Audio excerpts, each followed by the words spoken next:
उमरी तालुक्यातील गोळेगाव इथे किरकोळ कारणावरून एका 26 वर्षीय तरुणाचा निर्घृण खून केल्याची धक्कादायक घटना घडली आहे। ही घटना 8 जानेवारी रोजी रात्री 11 वाजताच्या सुमारास पंचशील बुद्ध विहार परिसरात घडली। मिळालेल्या माहितीनुसार मारुती चंदू बोईनवाड वय 26 यांनी आरोपी साहेबराव बारू बोईनवाड वय 40 याला तू माझ्या पत्नीबद्दल अपशब्द का बोललास असा जाब विचारला। यावरून दोघांमध्ये जोरदार वाद झाला। वादाचे रूपांतर हारामारीत झाले आणि संतापलेल्या साहेबरावने मारुतीला लाथाबुक्क्यांनी मारहाण केली।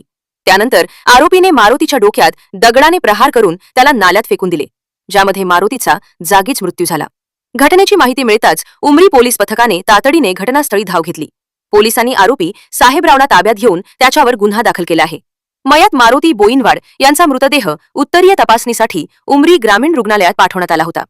शवविच्छेदनानंतर मृतदेह अंत्यविधीसाठी नातेवाईकांच्या ताब्यात देण्यात आला आहे। या घटनेमुळे परिसरात हळहळ व्यक्त केली जात आहे।